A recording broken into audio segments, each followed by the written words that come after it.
This call is now being recorded. Estamos, capitão. Começando. Beleza, galera.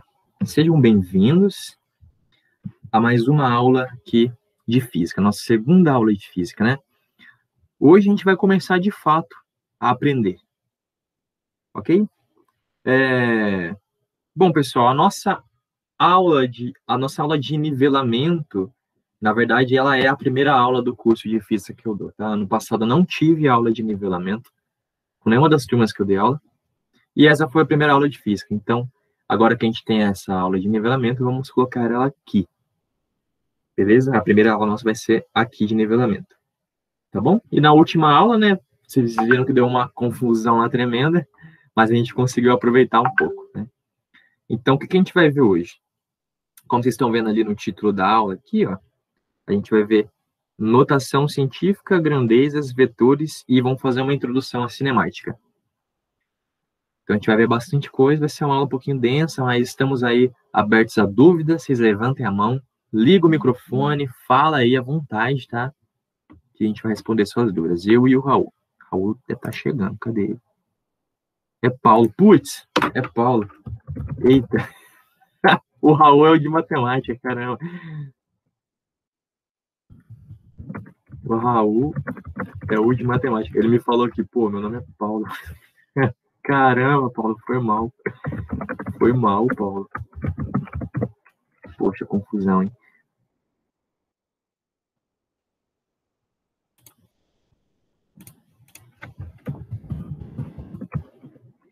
Depois te explico. Pera aí, pessoal, tô falando com o Raul. Tô com o Paulo.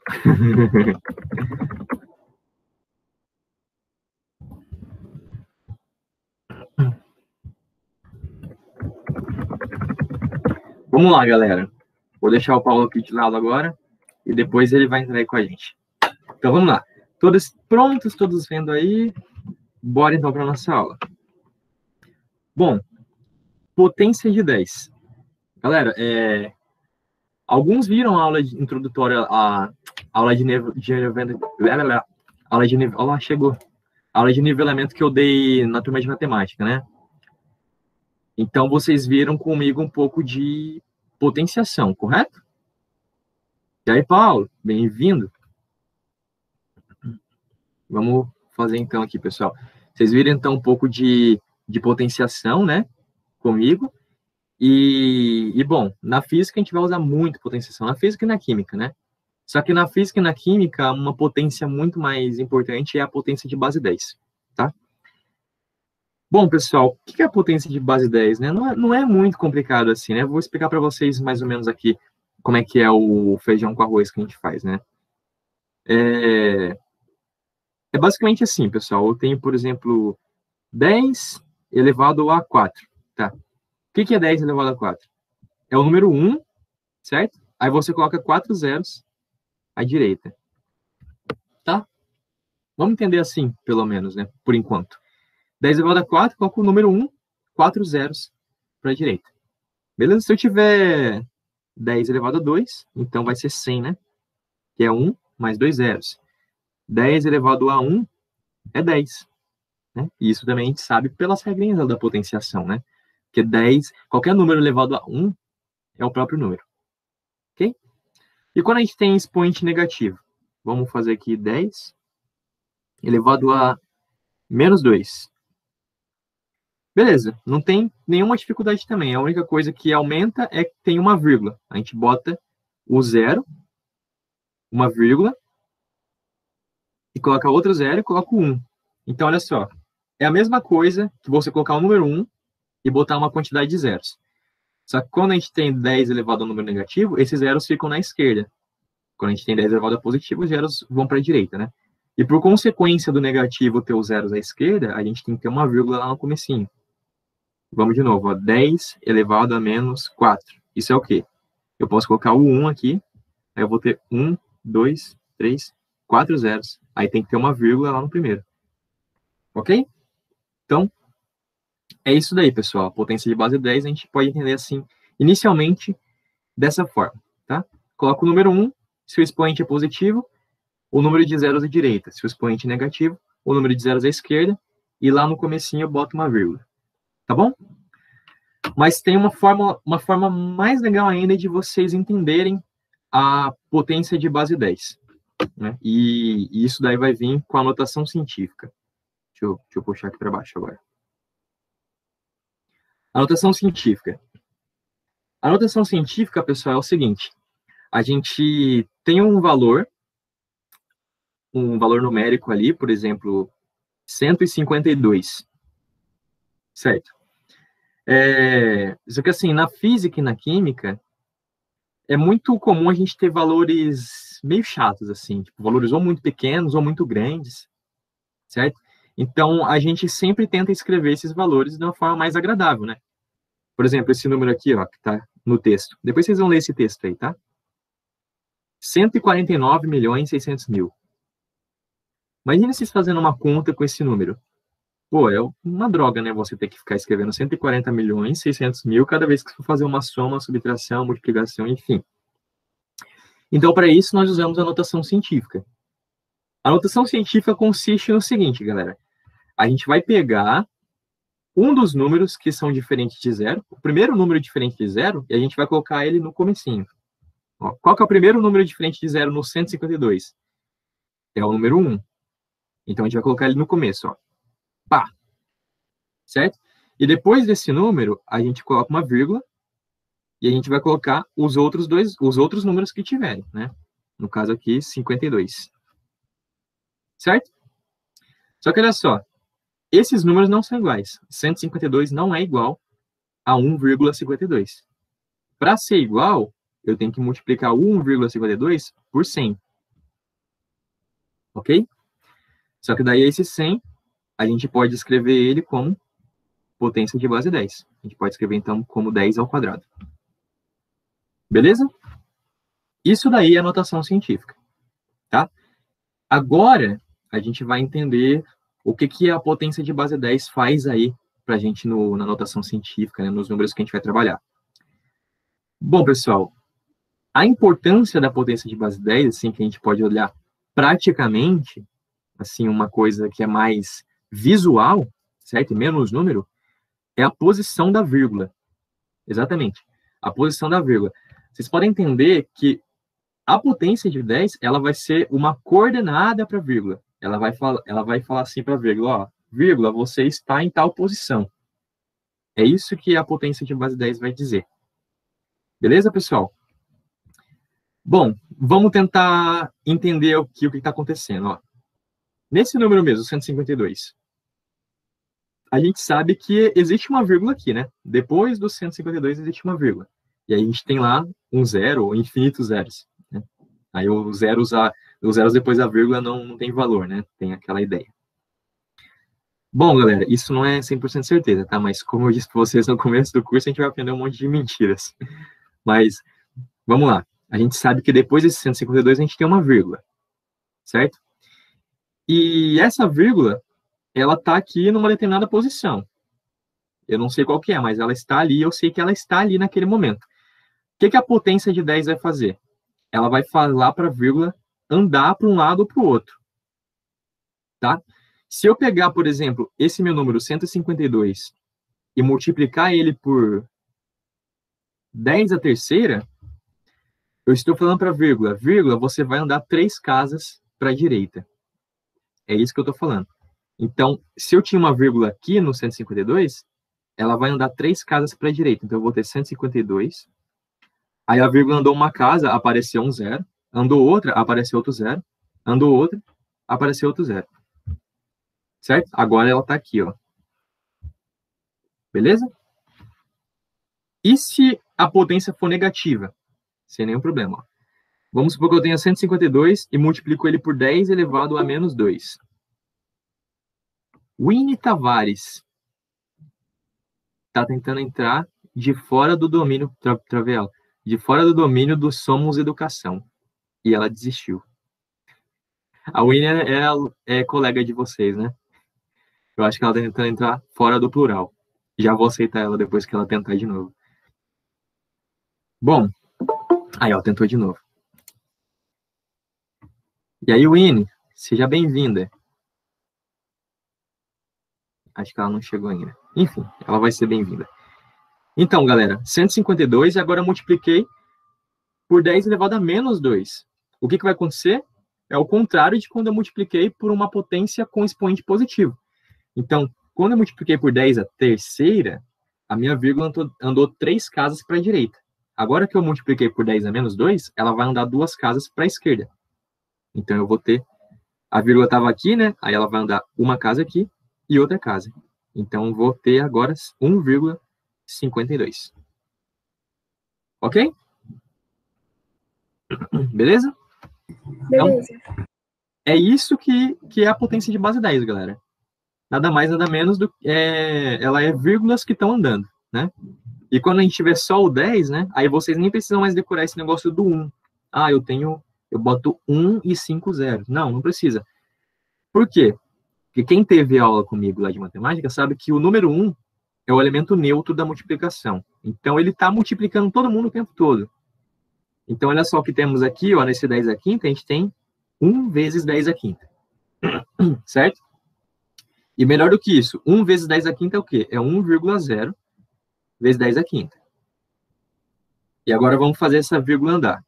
Então, eu tenho 1, a vírgula estava aqui depois do 1. Ela vai andar uma casa, aparece um 0, andou outra, andou outra, andou outra e andou outra. Então, esse é o nosso número. Eu coloquei esse vírgula 0 no final só para fazer uma gracinha, mas não precisa não. Deixa eu apagar aqui. Beleza? Então, é isso, galera. Mas lembrem bem, a gente pode andar à vontade o número de vírgulas que a gente quiser, né? O número de casas que a gente quiser. Não preciso nem ter uma potência de base 10. Por exemplo, eu posso escrever o 152 e eu não quero escrever o 152, eu quero escrever ele em notação científica. Então, o que eu vou fazer? Eu vou fazer com que apenas um número esteja antes da vírgula. E esse um número tem que ser o primeiro, diferente de 0. No caso, é o número 1. Então, eu vou falar para a minha vírgula andar 2 casas para a esquerda. Né? Então, ela vai andar 2 casas para a esquerda. Certo? Só que eu não posso simplesmente fazer isso, vírgula, anda 2 casas para a esquerda, porque eu vou estar alterando o meu número. Então, eu tenho que lembrar que, na verdade, essa vírgula ela tem que estar 2 casas para a direita.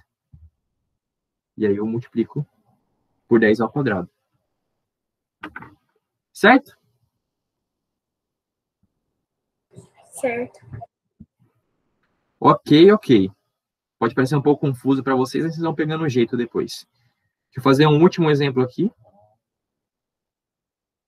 Eu vou fazer 0,0033031. Esse número aqui, ó. E eu quero escrever esse número em notação científica. O que eu vou fazer, pessoal? Ó, vai ser igual. Eu vou pegar o primeiro número diferente de 0. Qual que é o primeiro número diferente de 0? É o 3. Então, vou botar ele aqui. E eu vou botar uma vírgula e vou botar o resto dos outros números. 0, 3, 1.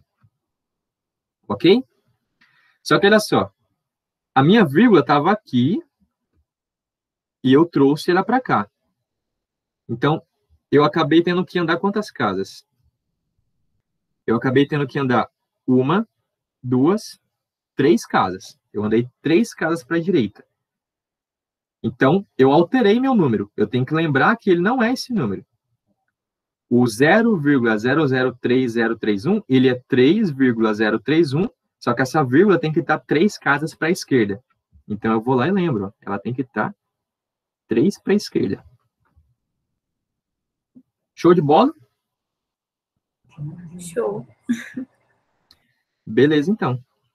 Então, vamos continuar.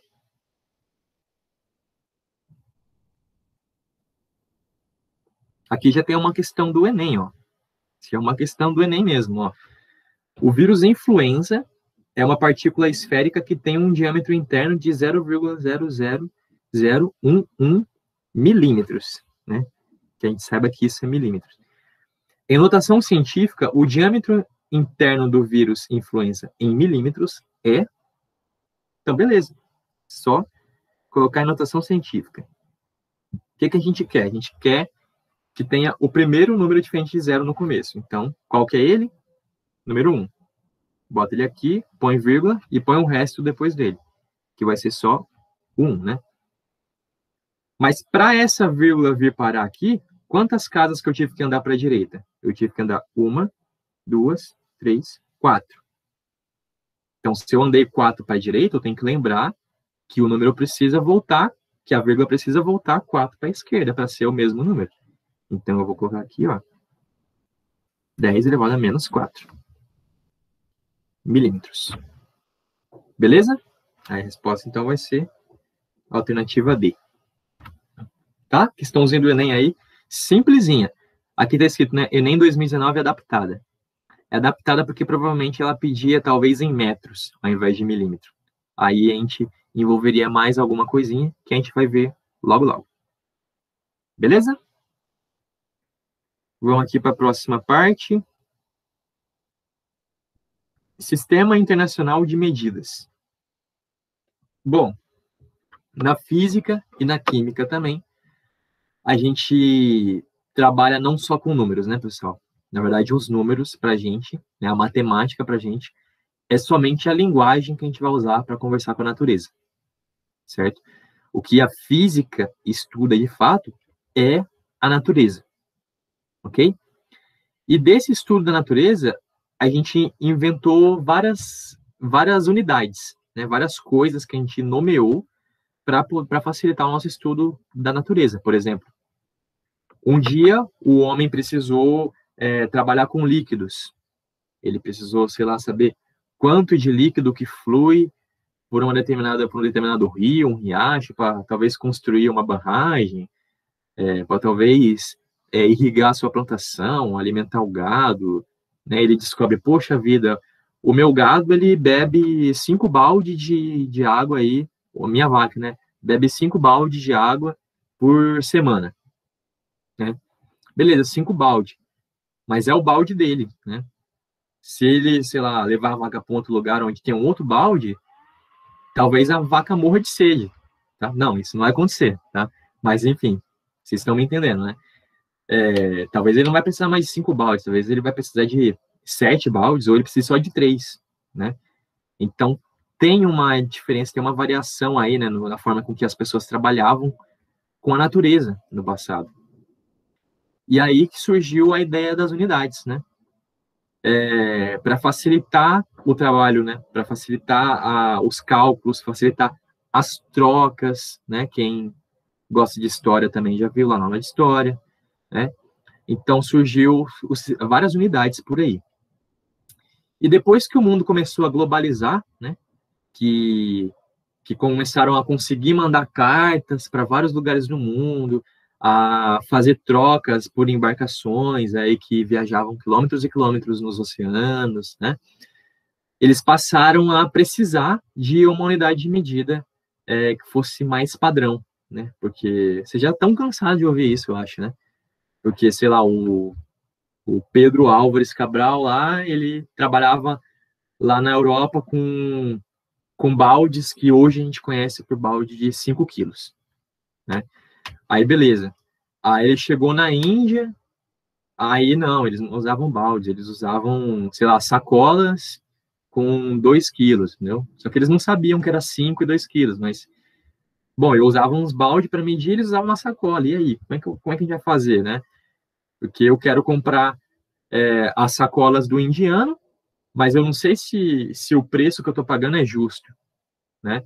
Porque na minha terra, essa sacola aí, se eu fosse vender o meu balde, ele ia ser mais barato, entendeu? Então, teve uma confusão, e aí os cientistas aí, também os comerciantes, né, começaram a se entrosar uns com os outros e decidiram criar comitês, né, e inventaram aí algumas unidades padronizadas. Aí depois, que o mundo estava muito mais globalizado, inventaram o Sistema Internacional de Unidades. E esse sistema, basicamente, é o sistema de unidades que a gente usa aí no mundo todo. Infelizmente, ainda tem, ou felizmente, não sei, ainda tem alguns lugares que não usam, de fato, o sistema internacional.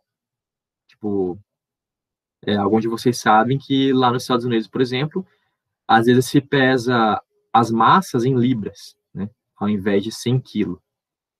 Por exemplo, nos Estados Unidos, a temperatura se mede em Fahrenheit, ao invés de graus Celsius. E outras coisinhas do tipo, né? Por exemplo, não são quilômetros, são milhas, né? Então, tem essas unidades diferentes, pessoal. Bom, é isso. Vamos ver aí o Sistema Internacional de Unidades. Quais que são elas? Tem uma aqui que não é não, ó. Quer dizer, mais ou menos, esse daqui é meio estranho. Mas então, são 7 unidades internacionais de medida, pessoal. É o metro. O metro, ele é para medir o comprimento, todo mundo conhece, né? A gente tem o quilo, certo? E aí, já que eu vou mostrar para vocês uma coisa, mas o quilograma, né? Ele é uma unidade meio, assim, composta, tá? Porque a massa mesmo seria gramas, né? Certo? É o quilo, né? Esse casinho, ele significa 1000. Ele é 1000. Ou seja, ele é igual a 10 à terceira. Certo? Então, quilogramas, eu estou falando de 1000 gramas. Mas, enfim, o quilograma, e não a grama, é a nossa unidade internacional de medida para massa. Tudo bem? Em tempo. Em tempo, a gente está falando do segundo. O segundo é a unidade internacional de medida. Não é o minuto, não é a hora. Hein? Apesar de que a gente usa muito mais as horas, né? No caso de falar, por exemplo, da velocidade de um carro. Né? É sempre quilômetros por hora. Mas a gente vai trabalhar muito mais na física com metros por segundo, né? Nas unidades internacionais. Unidade internacional de corrente elétrica, pessoal, é o ampere, que é esse A maiúsculo. Unidade internacional de temperatura é o Kelvin. Não é o Celsius, não é o Fahrenheit, não é o Rubô, que é um que talvez vocês nem conheçam, é o Kelvin. Ok? Quantidade de matéria. Então, esse daqui eu coloquei até uma estrelinha, porque ele não é bem uma unidade internacional de medida. Mas a gente pode entender como se fosse, né? É o mol, ele mede quantidade de matéria. Aí é mais em química que vocês vão ver, e depois em física a gente vai ver isso na parte de gases, tá? Mas, basicamente, pessoal, um mol, ele é aproximadamente 6, vou colocar só 6 mesmo, vai. Ele é aproximadamente 6 vezes 10 elevado a 23 coisinhas. Coisinhas.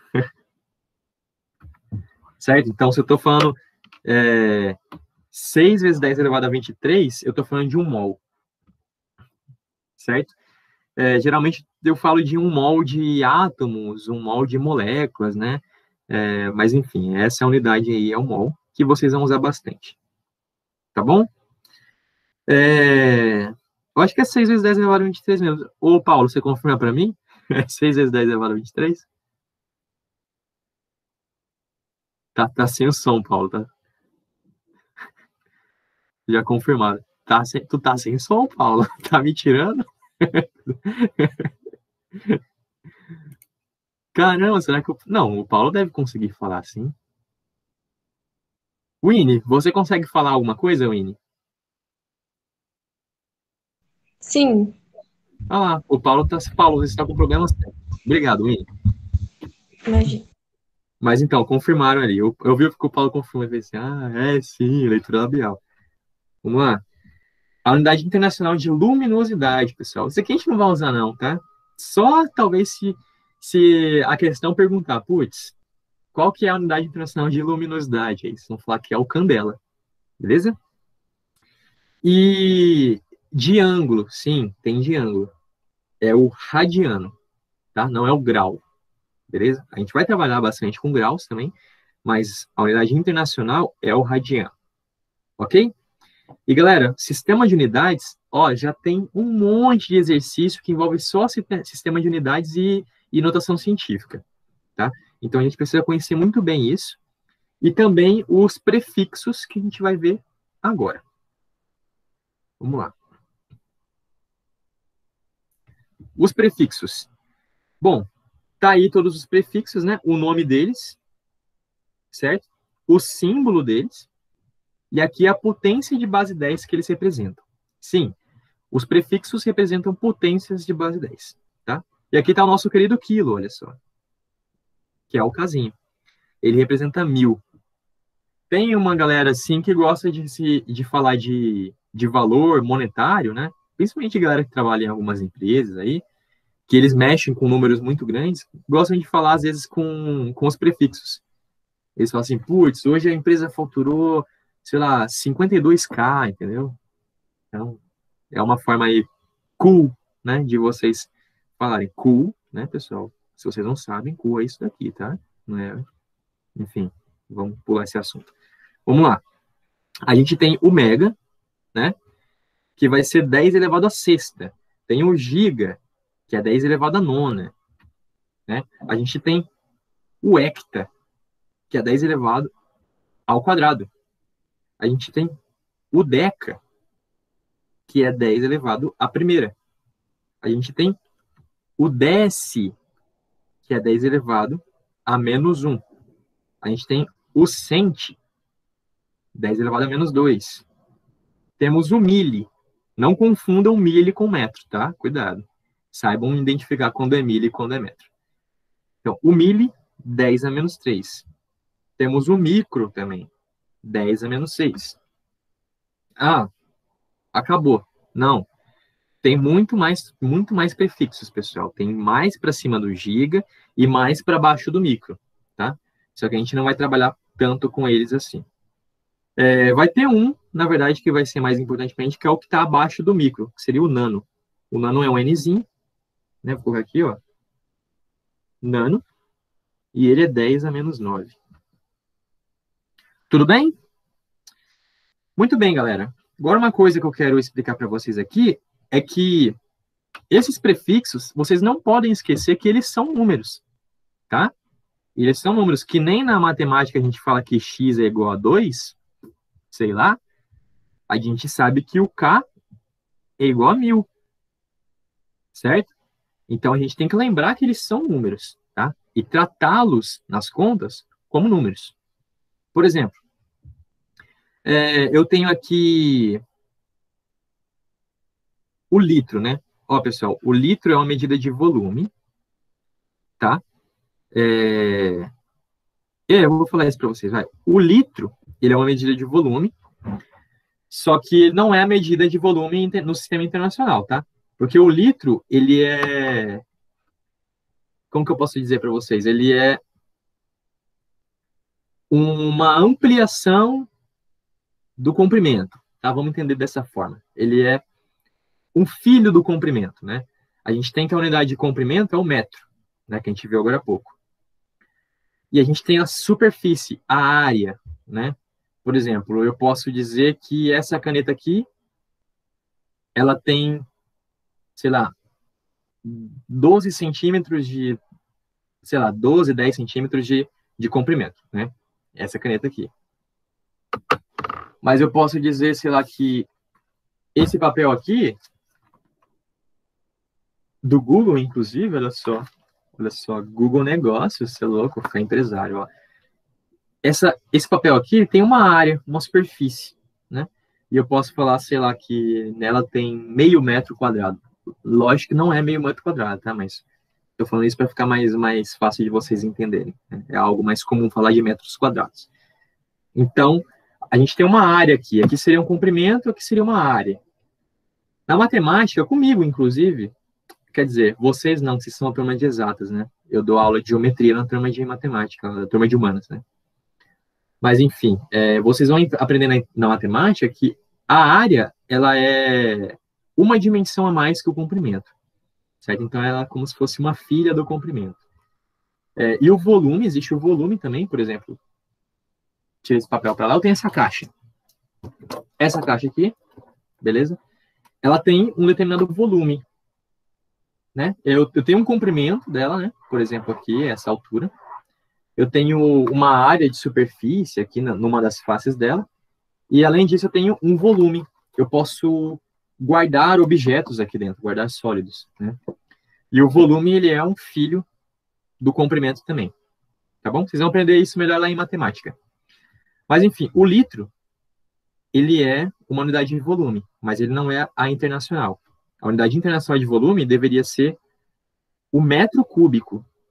Metro cúbico, sim, é a unidade internacional de volume. Só que o metro cúbico é muita coisa, galera. Um metro cúbico, ele equivale a 1.000 litros. E vocês sabem aí que o litro, né, vocês sabem mais ou menos qual é o volume, assim, visual de um litro, né? Então, você imagina, assim, uma garrafa de Coca-Cola tem 2 litros, normalmente. Aí você imagina 1.000 litros, seriam 500 garrafas de Coca-Cola. Então, aí é meio complicado, né? Então, o que eu estou querendo dizer para vocês, pessoal? O litro, ele é uma unidade de volume muito usada, inclusive na química. E a gente precisa saber, por exemplo, transformar um líquido, quer dizer, um volume em litros, em um volume no sistema internacional. Como que a gente vai fazer isso? Bom, acabei de dar para vocês uma equivalência, né? Primeiro a gente tem que ter uma equivalência. A equivalência é essa, ó. 1.000 litros é igual a 1 metro cúbico, certo? O que eu vou fazer aqui, ó? Tenho 1.000 litros igual a metro cúbico. O que eu vou fazer, então? Eu vou dividir os dois lados da equação por 1.000.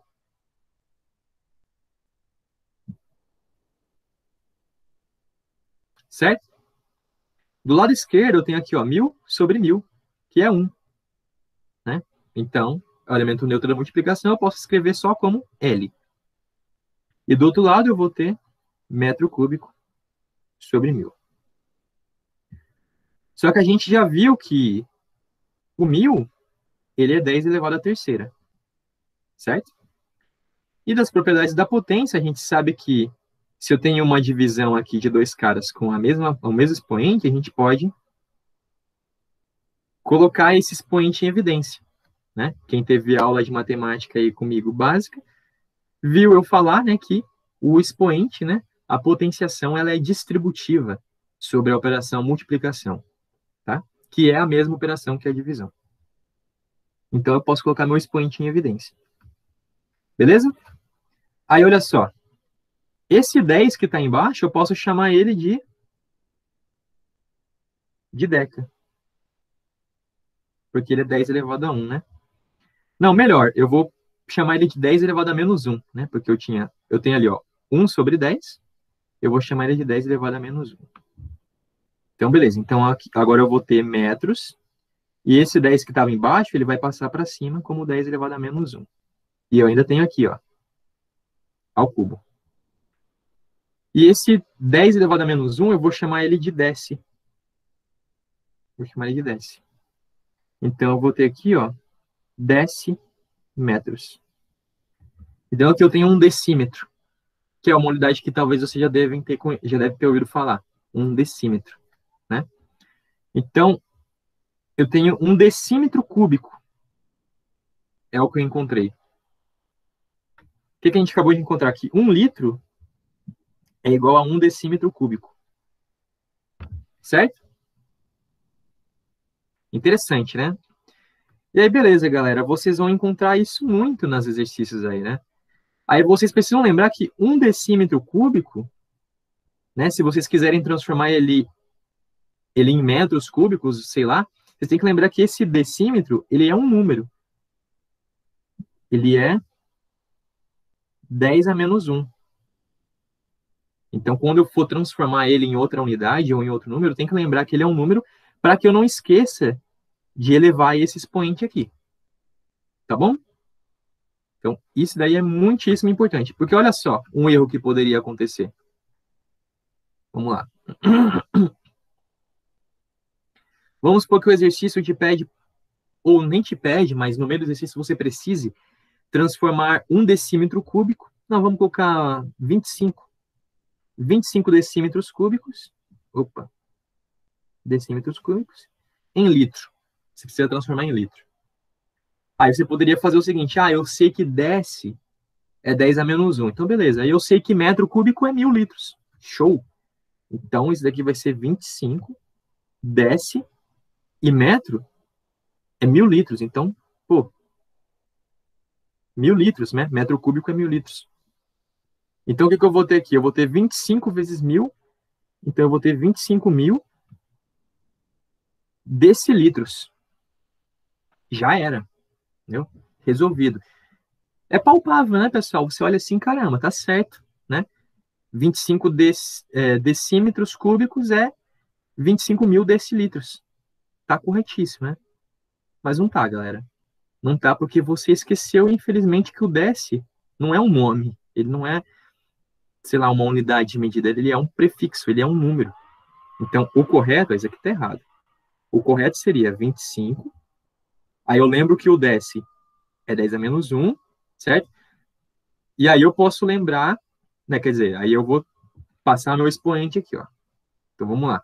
Eu vou ter 25 agora, vezes 10 a menos 3, né? Porque eu vou distribuir o expoente aqui. Distribuindo 10 a menos 1, 10 a menos 3. Distribuindo metro cúbico. Agora sim, eu vou dizer que isso é 25 vezes 10 a menos 3. E o metro cúbico é 1.000 litros, né? Então, 10 a terceira litro. E aí, 10 a terceira vezes 10 a menos 3 dá 1. Correto? Isso aqui é matemática. Vocês vão ver na aula de matemática. Eu vou fazer muita matemática aqui, não. Então, 10 a menos 3 vezes 10 a terceira é 1. Isso vai dar 25 litros. Um pouquinho diferente, né? Um pouquinho diferente. 25 litros é o tanto de água que você bebe na semana, né? E 25 mil litros é o tanto de água que tem na piscina do seu condomínio, sei lá. Certo? Então, é um pouco discrepante, né, pessoal? Esse erro é fatal, certo? É fatal e o seu avião vai cair e o seu paciente vai morrer porque você botou, sei lá, anestesia demais, entendeu? E é isso. E a empresa sua vai falir porque você não fez a contabilidade direito. Então, preste atenção. Muito bem, vamos lá. Ordem de grandeza.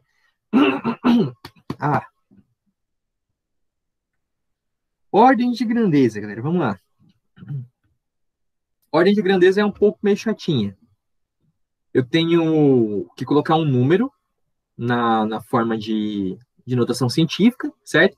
E geralmente aquela potência de 10, que fica ali acompanhada do meu número, ela vai ser a minha ordem de grandeza. Então, deixa eu falar que eu tenho aqui, ó, 1,3 mil, né? 1.000 metros. Tem 1,3 vezes 10 a terceira metros, né? Eu posso dizer aqui que minha ordem de grandeza é 10 a terceira. Então, eu tenho a ordem de grandeza 10 a terceira. Tá? Geralmente, isso vai funcionar, tá, galera? Mas não é bem assim. Deixa eu pegar aqui minha calculadora rapidamente. Fazer uma continha aqui, peraí. Pronto. Então, na verdade, tem um número mágico aqui, que é o 3,16. Isso daqui, pessoal, pode ser útil, mas como eu disse para vocês, o que vocês vão mais usar é isso. Botou a notação científica, potencinha ali de 10, vi qual que é a potencinha ali, beleza, a ordem de grandeza é aquela, tá? Mas por via de regra, pessoal, a gente depende desse número aqui, ó, 3,16. Bom, se eu tiver, por exemplo, 4 vezes 10 a quinta, qual que seria a minha ordem de grandeza aqui? A minha ordem de grandeza, eu não lembro muito bem o que é, pessoal, mas eu acho que é isso. A minha ordem de grandeza vai ser realmente 10 a quinta, certo?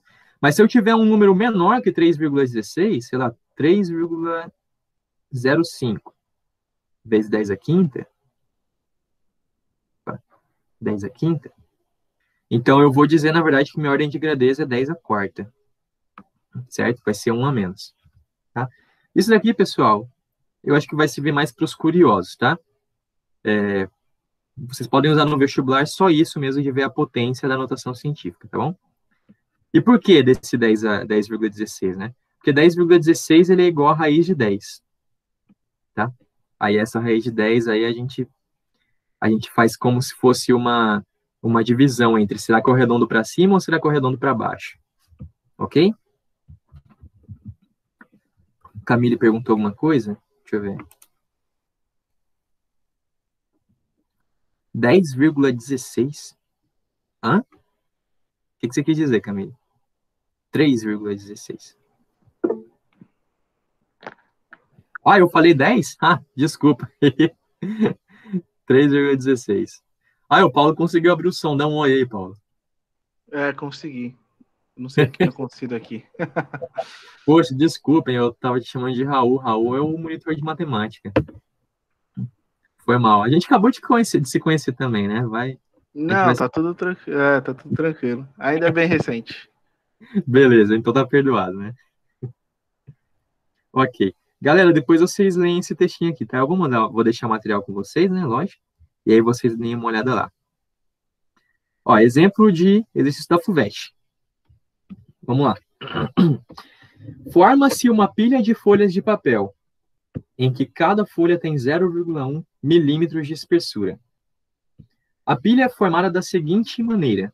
Coloca-se uma folha na primeira vez, e em cada uma das vezes seguintes, tantas quantas já houverem sido colocadas anteriormente. Depois de 33 dessas operações, a altura da pilha terá a ordem de grandeza. Aí ele ele não está falando de uma ordem de grandeza quantitativa, ele está falando de uma ordem de grandeza qualitativa, tá? Então, para quem também não conhece esse termo, saibam que a gente vai usar bastante. O quantitativo é quando a gente está tratando de números mesmo, né? Um negócio mais assim analítico, certo? Quando a gente está falando do qualitativo, a gente está tratando mais de uma coisa mais sintética, a gente está tratando mais do visual, do subjetivo, tá? Mas mesmo assim é muito importante, tá? É muito importante que vocês saibam o qualitativo e o quantitativo, tá? Por exemplo, essa questão aqui, ela vai envolver as duas coisas. A gente vai precisar da noção quantitativa para a gente entender mais ou menos qual que é a ordem de grandeza dessa pilha de folhas. E depois da qualitativa para saber, poxa, essa ordem de grandeza, ela é mais ou menos o quê? Mais ou menos a altura de um poste? É mais ou menos a altura de um prédio? Do comprimento da Avenida Paulista? Da distância entre a cidade de São Paulo e Rio de Janeiro ou do diâmetro da Terra? Então, eu acredito que vocês não saibam qual é a altura de um poste, não sabem a altura de um prédio de 30 andares, nem da Avenida Paulista, o comprimento dela, nem a distância da cidade de São Paulo e do Rio de Janeiro, nem o diâmetro da Terra. Tá? Mas a gente precisa pelo menos ter uma noção qualitativa dessas coisas. Bom, vamos lá. Como é que a gente vai fazer aqui para resolver esse exercício? Você quer resolver para a gente, ô Paulo? Tá fácil aí ou tá difícil? Cara, você que sabe, eu só não tô conseguindo configurar certinho aqui a minha mesa digitalizadora. Então deixa para o próximo. Puder fazer aí. Se você quiser configurar aí, daí de repente você pode resolver uma questão aqui pra gente na próxima que aparecer. Beleza. Bom, vamos lá então, galera, ó. Então eu tenho 33 dessas operações. Eu botei uma folha, eu vou colocar como números, tá, pessoal? Botei uma folha. Tá. Aí na próxima folha, eu vou botar tantas quantas já houverem sido colocadas. Quanto que eu já coloquei? Uma. Então eu vou botar uma de novo. Beleza. E agora eu vou botar quantas? Eu vou botar duas, porque eu já tinha duas. E agora eu tenho 4. Então eu boto 4. E agora, no total, eu tenho, só somar, que vocês vão ver que vocês têm 8. Bota 8. E agora eu tenho 8 antes, mais 8, 16. E depois 32. Vocês vão ver que é uma PG, né, pessoal? É uma PG. O primeiro cara aqui, 1, ele sai fora da sequência. Mas depois a gente tem uma PG, né? Onde o termo inicial é 1. E aí eu vou avançando de 2 em 2, né? 1 vezes 2, depois vezes 2 de novo, depois vezes 2, depois vezes 2, e vezes 2, vezes 2, vezes 2. Até que eu chego no 33º cara, né? Então eu vou chamar de A33, tá? Sendo que o número 1, quer dizer, esse número 1 não. Sendo que esse número 1 é o nosso A1, ok? PG, vocês sabem PG? O pessoal é familiarizado com a PG? Digam aí. O que significa PG? Respondido, então. PG é uma progressão geométrica, tá? Não se preocupem tanto com isso. A gente vai aprender um pouquinho em física, de matemática também. Mas depois que vocês estiverem lá com a matemática do professor de matemática, ou professora, não sei, aí vai ficar mais fácil as coisas. Mas é isso, galera. A gente vai trabalhar assim, dessa forma. E quem for fazer vestibular de exatas, né, quem for fazer uma faculdade de exatas, vai ver que também é assim. Vocês vão começar estudando cálculo 1 e física 1 no primeiro semestre, provavelmente. Mas vocês vão aprender muito mais cálculo 1 em física 1 do que no cálculo 1. certo? Isso é normal, porque a física 1, ela precisa do cálculo 1. E assim, o professor de física 1 já vai começar aplicando a matemática que você vai estar aprendendo com o professor de matemática. Então, não vai dar para esperar o professor de matemática te ensinar para você ter aula de física. Então, a gente acaba aprendendo mais na aula de física mesmo. Mas vamos lá, galera. Vou resolver aqui rapidão. Quem souber, aproveita. Quem não souber, vai saber no futuro, vai talvez voltar nessa aula aqui e vai ver essa conta, tá? A resolução desse exercício. Então, beleza. O que a gente vai fazer então aqui?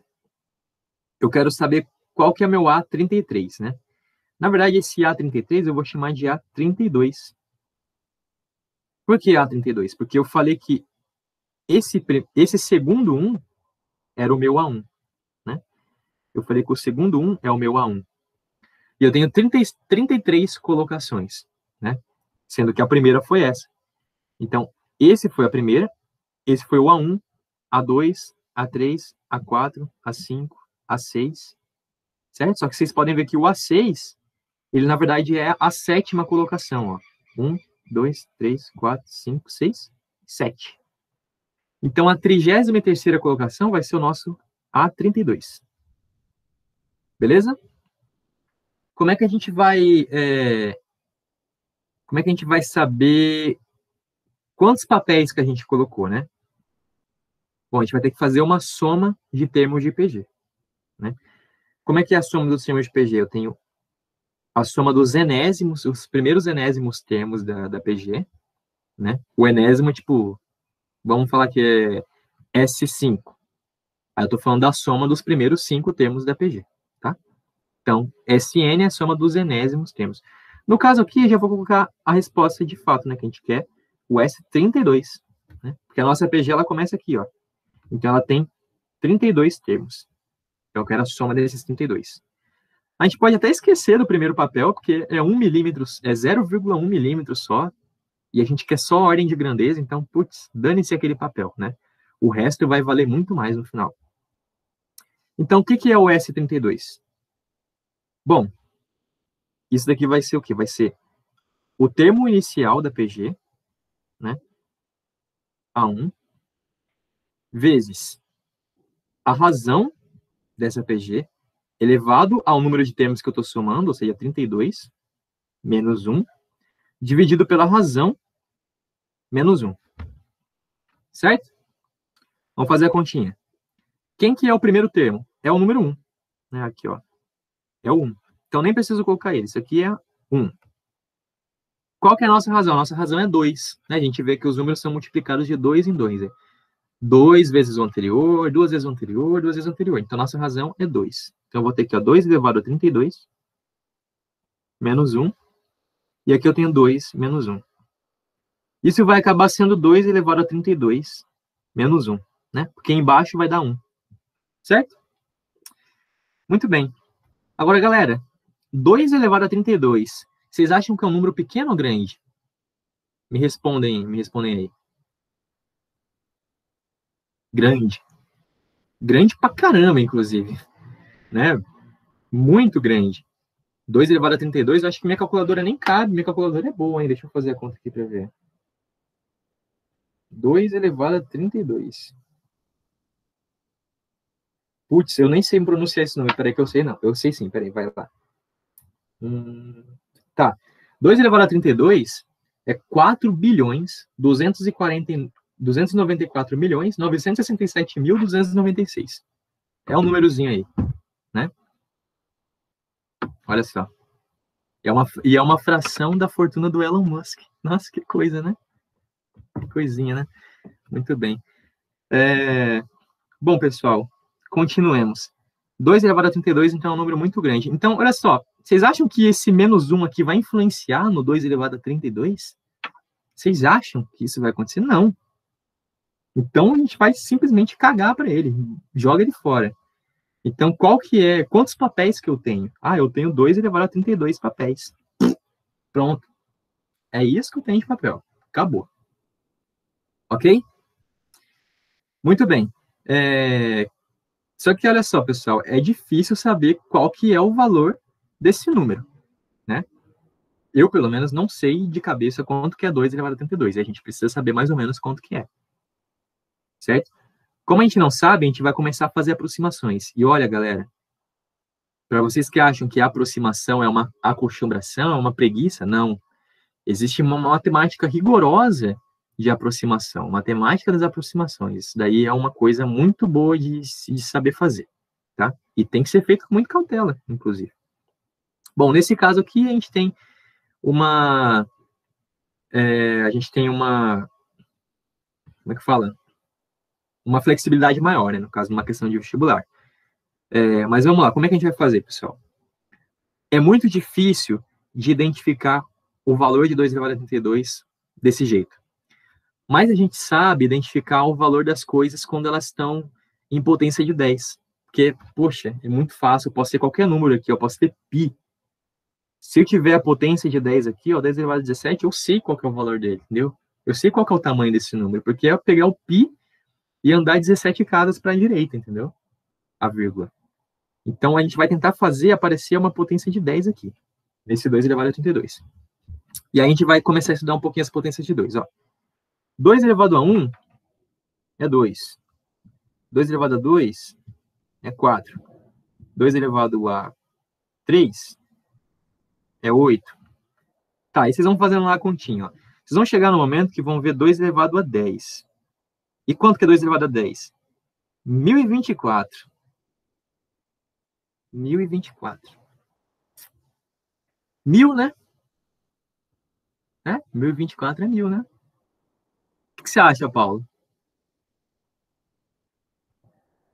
Eu acho que tá próximo.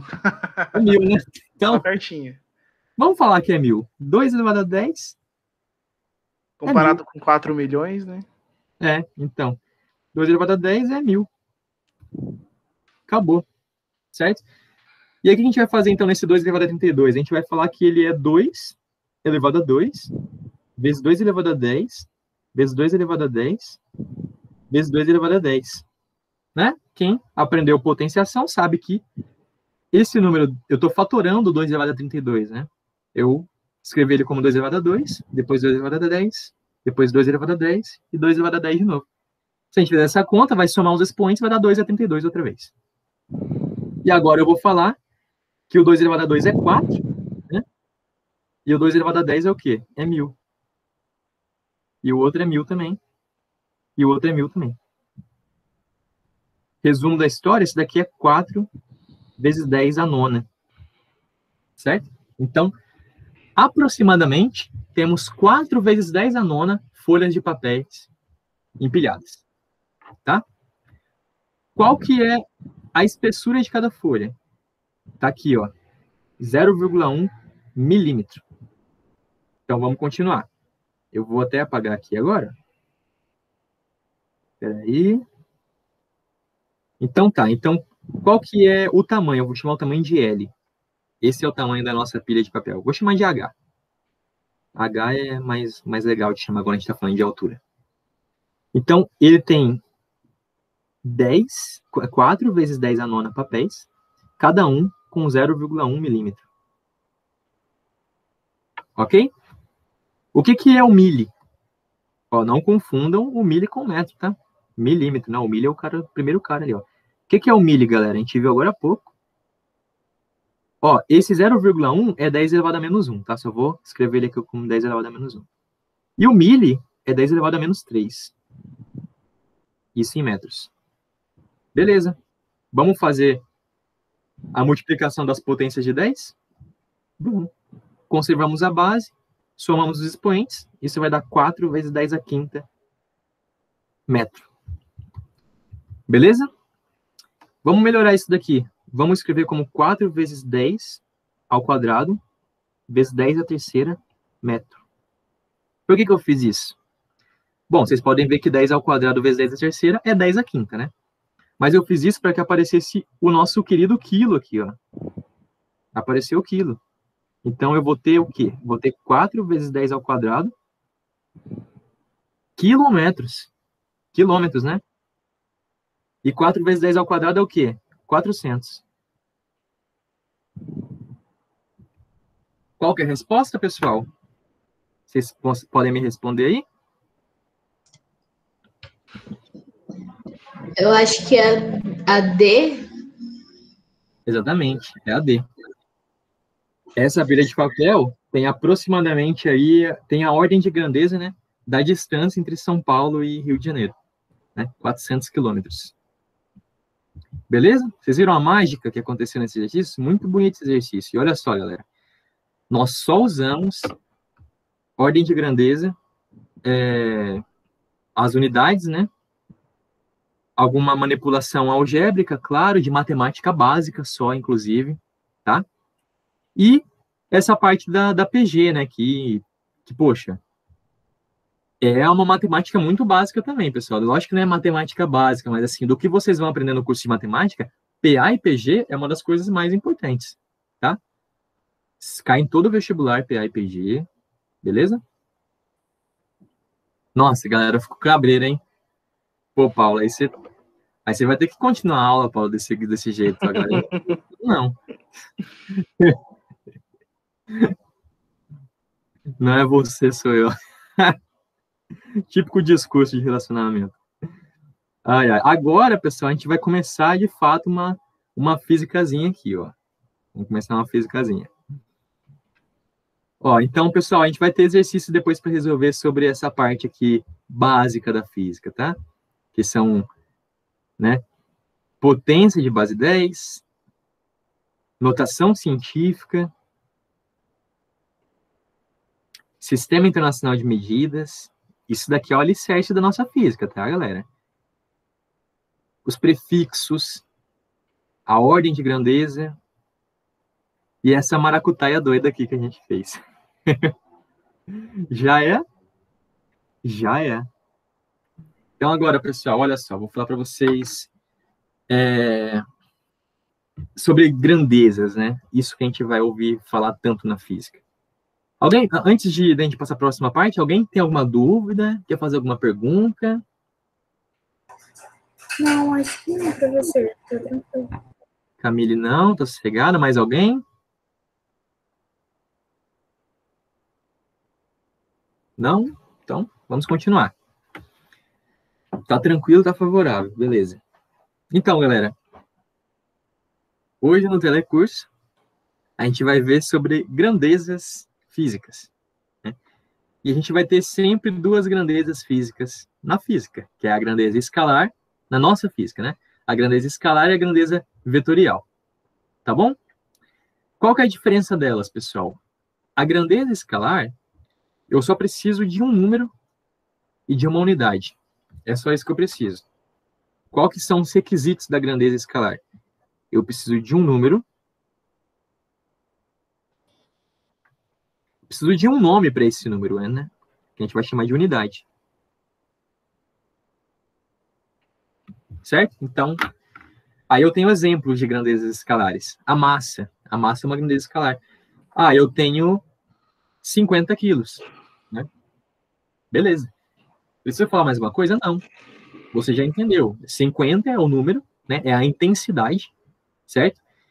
E quilo é a unidade de massa, né? Então, se eu falar, poxa, eu tenho 50 quilos, eu não preciso nem falar que eu peso 50 quilos, que eu tô querendo dizer para você, olha só, se você me pegar no colo, você vai sentir 50 quilos, entendeu? Não preciso falar isso. Vou falar para você, eu tenho 50 quilos, você vai saber quanto de gordura que eu tenho na minha pancinha, tá? Provavelmente é nada, né? Porque 50 quilos é muito pouco. Mas, enfim, eu tenho uns 75, para ser sincero. Mas, enfim, pessoal, é só necessário isso. Uma intensidade, né? Um número, um valor absoluto, tá? Sempre fico frisando esses termos porque a gente vai usar muito, né? Um número, uma intensidade, um valor absoluto, certo? E um nome, que é uma unidade, certo? Que vai ser, de fato, a nossa grandeza, tá bom? Outra coisa é a temperatura. Poxa, peguei uma gripezinha, né? Uma gripezinha, né? Que todo mundo tá sabendo aí, né? Eu sou contra o presidente, tá, pessoal? Ai, gente, escola sem partido, desculpa. Foi mal. Polêmico. Mas, enfim, né? Triste, a gente tem que engolir, né, galera? Complicada a política do Brasil, mas vamos lá. Temperatura, né? Eu vou falar, poxa, meu corpo tá aqui Poxa, 36 graus. Beleza? Então, falar para você 36 graus Celsius, você já entendeu, caramba, 36 graus Celsius. Eu sei quanto que é mais ou menos 36 graus Celsius. Eu sinto 36 graus Celsius. Né?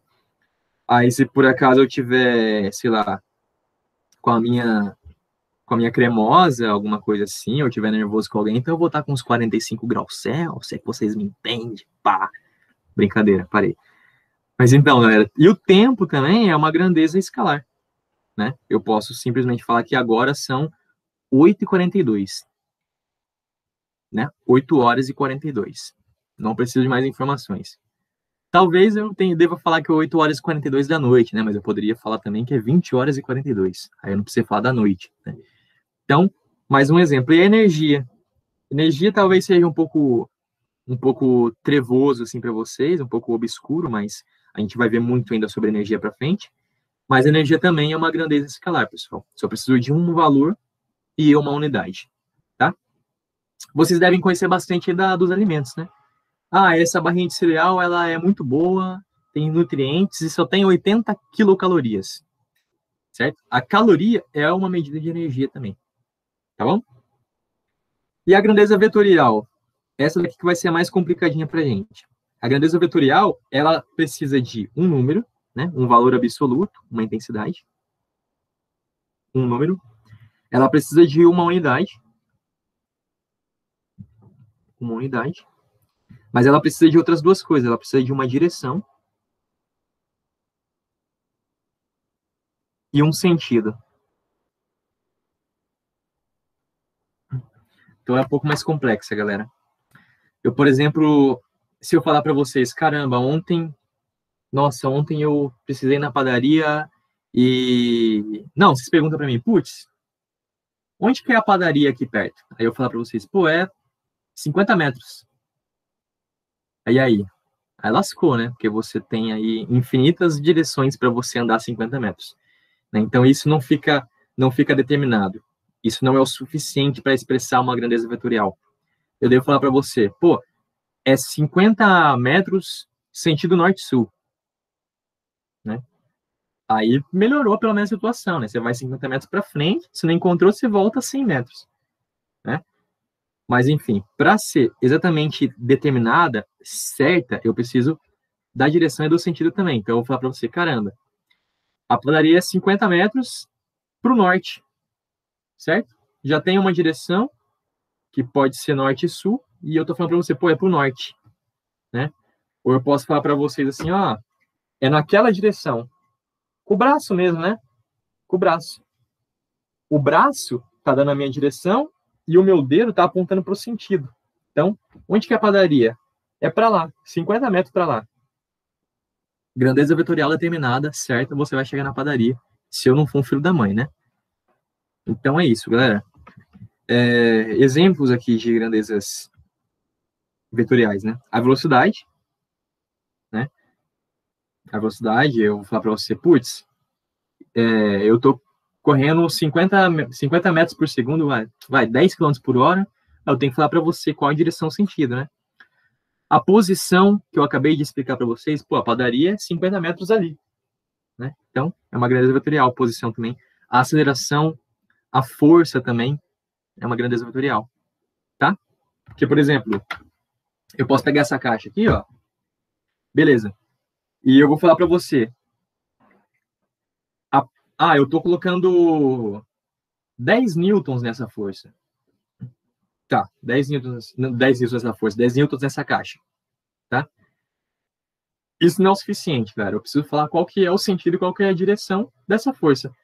Porque, principalmente quando eu falo de força, o resultado vai ser muito diverso, dependendo da direção e do sentido. Então, é necessário mesmo saber a direção e o sentido.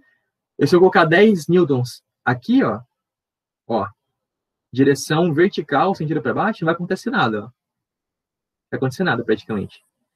Se eu colocar a força aqui, ó, 10 newtons aqui, a minha caixa tomba, olha.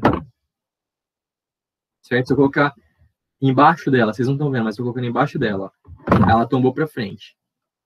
Beleza? Então, para vocês verem, né, de uma forma aqui bem tosca, o quão importante é você saber todas essas informações de uma grandeza vetorial. Tudo bem? Deixa eu ver aqui um exercício de fixação, olha. Faculdade do... Quê? O que é Full ABC? Alguém sabe? Não sabe? Faculdade de Urbanismo do ABC. É isso. Bom, vamos ver aqui a questão da Faculdade de Urbanismo. As grandezas físicas podem ser escalares ou vetoriais. As vetoriais são aquelas que possuem caráter direcional, né? Como eu falei para vocês. Das alternativas abaixo, assinale aquela que tem apenas grandezas vetoriais. Uma questão típica de grandezas, pessoal. Vai cair no vestibular do Enem, no FUVEST, Unicamp, vai cair nesses vestibulares aí, ó.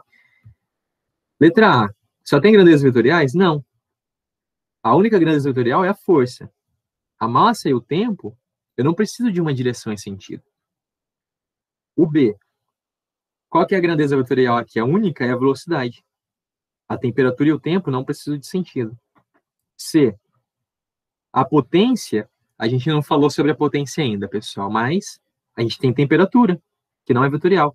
Densidade também não falamos muito ainda, não falamos nada, na verdade, mas a densidade também não é uma grandeza vetorial, tá? A potência também não é, tá? Letra D. Deslocamento, massa e trabalho. Bom, trabalho a gente não falou ainda, mas ele não é uma grandeza vetorial. Deslocamento é, e a massa não é também. Letra E, velocidade, força, deslocamento. Questão típica, pessoal. Típica. A gente só precisa aprender um pouco mais de física e adotar as coisas certinho, né? Se é vetorial, se é escalar. E no caso aqui dessa questão, vocês podem ver que teve potência, densidade, trabalho. A gente não falou disso ainda, mas logo, logo vocês vão aprender, tá bom? Vamos aqui para a próxima parte. Vetor. Bom, agora a gente vai começar a fazer as contas que a gente vai usar bastante em física mesmo. Vetor. O vetor, pessoal, ele é uma setinha, vai. Vamos simplificar as coisas. Ele é uma setinha que ele vai mostrar uma direção e um sentido, que é uma seta, né? Uma seta, ela mostra uma direção, ela tem uma direção, porque ela é um comprimento, né? E ela tem um sentido que é a ponta da seta, tá bom? Sempre que a gente representar as grandezas vetoriais no nosso exercício, a gente sempre vai usar setinhas, pessoal. A gente sempre vai usar vetores, tá? Os vetores, eles vão ser muito usados também na matemática, na geometria. Vocês vão ver bastante eles, tá? Bom, o vetor, como eu disse para vocês, eles representam uma grandeza, né? Geralmente, a gente trata o tamanho deles como a intensidade da grandeza. Eu acho que não tem um parâmetro exato do tamanho dele. Mas eu posso dizer, por exemplo, que se esse vetor aqui, ele representa uma velocidade de 1 metro por segundo, então, esse vetor aqui representa 2 metros por segundo. Certo? Eu posso dizer assim, ilustrativamente, tá, pessoal? Ilustrativamente, a gente tem isso daí. Ok? Bom, além disso, o vetor ele tem uma direção. Eu posso traçar uma referência. Vou traçar uma referência aqui, que seria a minha horizontal. E eu tenho um ângulo aqui, ó. Um ângulo θ. Eu vou chamar esse ângulo de 50 graus. Então, olha só, o meu vetor, ele está bem determinado. Eu tenho um ângulo de 50 graus em relação à horizontal. E já está direcionado, já tem o seu sentido, tem o seu tamanho, tem a sua unidade. Ok? Então, esse daí é um vetor. Beleza, galera? E outra coisa, pessoal.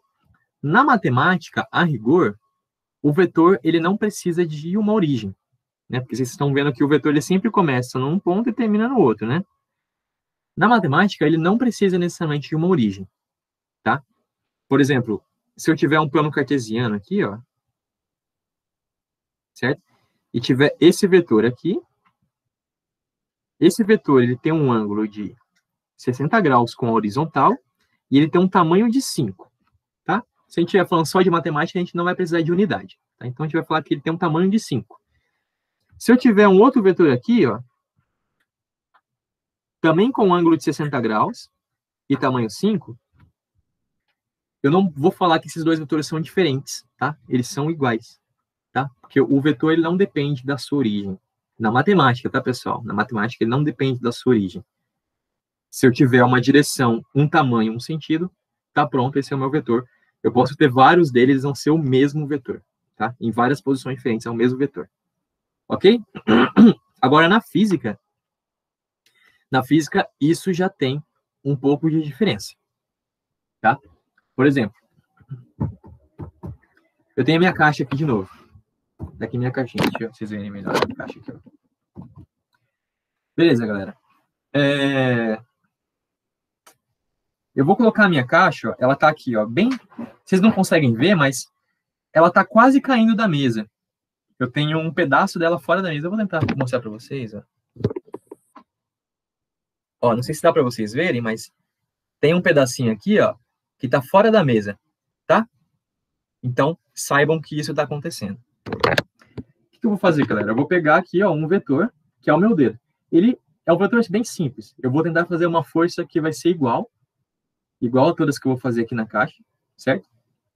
Só que ele vai ter uma direção e um sentido fixo. A direção vertical e o sentido para baixo. Aí eu vou botar ele aqui, ó. Eu vou apertar, ó. Tô apertando. Não tá acontecendo nada. Certo? Mas se eu apertar ele aqui, ó, aí minha caixa cai. Certo? Ela cai. Porque ela tá meio caindo. Ela tá quase caindo, né? Aí se eu apertar aqui, eu vou ter um torque diferente. A gente vai ver isso. Tá? Aqui, o torque resultante da minha caixa é 0. Então ela não se mexe, ela não tomba. Se eu botar o mesmo vetor, que na matemática é o mesmo vetor, se eu botar ele aqui, ó, o resultado é diferente, ó. Que ela vai cair, ó, ela vai tombar. Beleza? Então é isso. Para que vocês saibam que na matemática, às vezes vocês vão ter que entender que um vetor tem direção, tem sentido, tem tamanho, já está determinado. Posso mudar ele de posição do jeito que eu quiser, é o mesmo vetor. Na física também é o mesmo vetor, mas o resultado dele é diferente nas coisas. Ok? Muito bem, muito bom. Nossa aula vai ter 9 e 10, né? Acho que vai dar para fazer bastante coisa aqui ainda. Vamos ver, tem umas definições importantes, né? Como vocês podem ver, né, o vetor ele é um ente matemático, então ele vai ter umas propriedades matemáticas aí também. Vetor oposto. Vocês lembram, né, quem participou aí da aula de nivelamento de matemática lá da turma de humanas? Lembra que a gente tem sempre, para cada operação, tem um cara que é o oposto, que é o inverso, tem o cara que é o neutro, né? No vetor a gente também tem. O vetor oposto é o vetor que ele é igualzinho o outro, certo? São dois, né? Um é igualzinho ao outro, só que eles têm sentidos diferentes. No caso aqui, a gente tem o vetor V e o U, né? Eles são exatamente idênticos, têm o mesmo tamanho, a mesma direção, mesma unidade, certo? Só que eles têm sentidos diferentes. E aí acontece, quando eu somar esses dois caras, isso vai dar o vetor nulo, que é 0. Não existe, não tem mais vetor. Ok? Então, vocês podem ver, ó, que os vetores a gente sempre expressa, né, como uma letrinha e uma setinha em cima, né? E nesse caso a gente pode falar que o vetor U, ele é menos o V, certo? Quando a gente bota um sinal negativo num vetor, ele troca o sentido. Certo? Então, por exemplo, eu posso falar que esse vetor aqui é R. E esse vetor aqui, eu posso falar que ele é menos R. Certo? Só troquei o sentido dele, só a setinha, né, de local, e esse vetor virou oposto. Tá bom? Mas o módulo deles, ó, o módulo, que é a intensidade, que é o tamanho dele, né, esse é igual. Tá bom? Vetor nulo. O vetor nulo é o nosso elemento neutro da soma de vetores, né? Se a gente somar qualquer vetor com o vetor nulo, vai dar o vetor original. Tipo, vetor V mais o vetor nulo dá V, né? Seria o nosso elemento neutro dos vetores. Ok? Vetor unitário tem nada diferente, pessoal. Um vetor qualquer que o tamanho dele é 1. Né? 1 que? Sei lá. Se eu estiver trabalhando com metros por segundo, vai ser 1 metro por segundo. Se estiver trabalhando sei lá, com aceleração, vai ser 1 quilômetro por segundo ao quadrado. Vai ser, sei lá, 1 newton, né, se estiver falando de força. Então, é sempre 1, tá bom? Não se enganem, essas coisas são muito importantes, tá? Que nem eu expliquei para vocês lá em matemática básica. Definições importantes, vetores iguais, ó. Isso aqui eu já falei para vocês, né? Dois vetores são iguais se eles têm mesmo tamanho, mesma direção, mesmo sentido. Já são iguais. Se for na física, eles precisam ter a mesma unidade também. Então, são 4 coisas. Se for na matemática, só mesmo tamanho, direção e sentido. São vetores iguais, tá? Posso trocar de posições, não importa, vão ser iguais. Se eu tiver aqui, ó, esse vetor e esse vetor aqui, esse é o U e esse é o V. Os dois estão na horizontal, apontam para a direita, tem tamanho igual a 10, sei lá. Mas são 2 vetores, né? Não é um só. Mas enfim, pessoal, eles são iguais. Ok? Aqui eu tenho exemplos de vetores que não são iguais. Ó. O A e o B não são iguais. Eles têm o mesmo tamanho aí pela imagem, a gente pode perceber, né? Tem a mesma direção também, mas sentidos opostos. Então, esses vetores seriam vetores opostos. Tá? Aqui o exemplo aqui do C e do D. Eles têm a mesma direção, têm o mesmo sentido, mas não têm o mesmo tamanho. Então, também não são iguais. E esses dois caras aqui, ó, eles têm o mesmo tamanho, certo? Mas eles têm direções e sentidos diferentes. Então, não são iguais também. Ok? Aqui, ó, finalmente, esses dois vetores, sim, são iguais. Agora, pessoal, a parte matemática mesmo, né? Lei dos cossenos. A gente vai precisar saber da lei dos cossenos, galera. Vocês vão ver isso melhor em matemática, tá? E aqui eu não vou conseguir ensinar muito vocês, mas olha só, já vou aproveitar para fazer uma propaganda aqui do meu canalzinho no YouTube, onde tem as aulas, pessoal, ó, de matemática. Se vocês quiserem ir avançando nas aulas de matemática para acompanhar com a gente a física, então vão lá, ó, vou mostrar para vocês aqui, ó. Entrou aqui no YouTube. Fui aqui, ó. É todo mundo na facu, ó. Esse canalzinho aqui já tá com 144 inscritos. Sensacional. Bombando. E tem aí, pessoal, tem praticamente todas as aulas que a gente vai ver em física esse ano.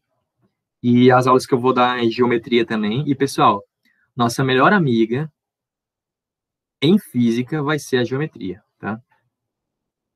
Então, olha só. Tem todas as aulas de geometria, ó. Vamos lá para baixo para vocês verem aqui, ó. Tem uns vídeos engraçados também, que eu faço de vez em quando.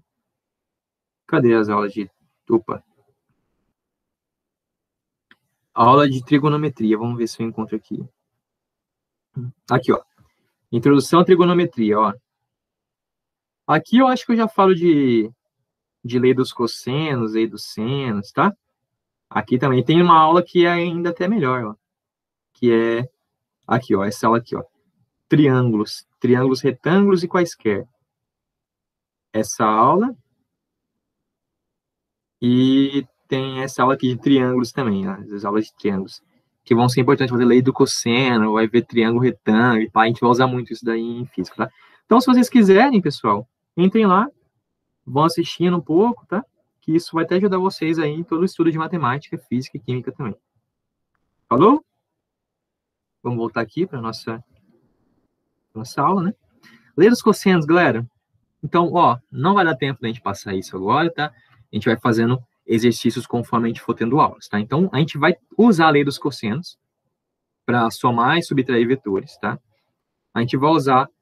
na próxima aula, na verdade, pessoal, na próxima aula a gente vai ver isso sim, tá? Vamos ver isso aqui, porque isso daqui é muito importante, galera. Lei dos cossenos, lei dos senos, é um negócio que a galera se confunde. Esse teorema do paralelogramo, nossa... É uma droga, pessoal. A gente vai facilitar a vida de vocês, tá? Somente com essa ideia de vetores, tá bom? Vocês vão poder usar na geometria também. Então, a gente tem aqui, ó, regra do paralelogramo. Tem aqui, ó, ângulos retângulos, né? Que a gente vai ter que encontrar esses ângulos retângulos. Vai ter teorema de Pitágoras também. Pra caramba, pessoal. Essa geometria aqui não vai faltar, ó. Tem um pouquinho de geometria analítica que vai se envolver aí também, né? Geometria analítica entre aspas, né, galera? Porque a gente vai só, na verdade, usar o plano cartesiano, tá? Mas, enfim, essa daqui, pessoal, é uma das partes mais importantes da física, a matemática mais importante que a gente vai ter na física aí, que é decomposição de vetores.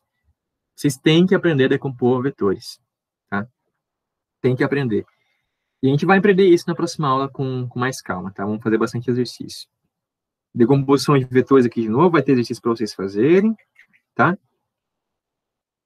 Subtração de vetores, soma, multiplicação por um escalar, ó, esse daqui é subtração, multiplicação de vetor, e aqui vai ter exercícios, tá? Então, galera, ó, vou fazer o seguinte, a gente vai passar um pouco por isso na próxima aula, por essas partes de vetores, né? Só que eu queria que vocês dessem uma olhada em casa. Quem tiver tempo, né? Eu sei que tem muita gente aí que está trabalhando, que faz outras atividades, né?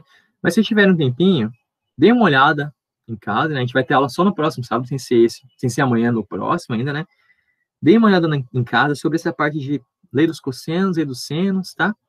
Teorema do paralelogramo, decomposição de vetores, porque a gente vai passar um pouco rápido sobre isso.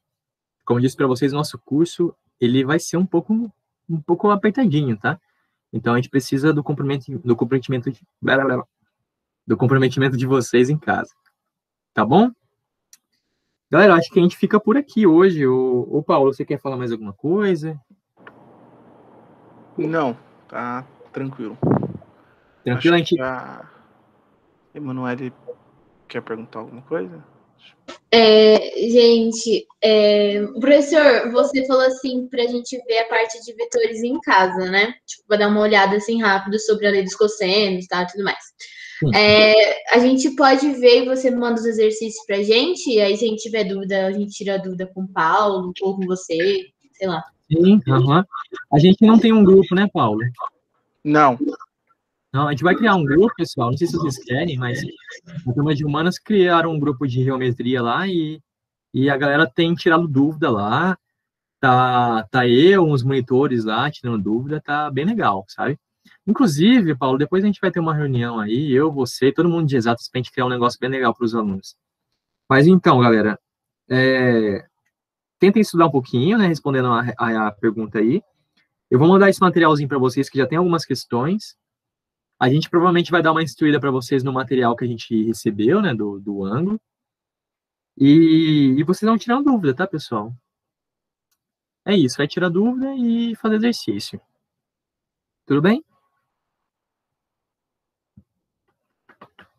Tudo certo, então, Paulo? A gente continua semana que vem, nessa parte de vetores, né? E cinemática. Professor, Oi? você pode mandar os slides com essas anotações de hoje? Com essas anotações, deixa eu ver se tem como. Tem como sim, eu mando sim. Beleza, valeu. Valeu. Então é isso. Um abraço para vocês aí. Boa noite, bom descanso. Quer dizer, bom descanso não, que amanhã vocês vão estudar também, né?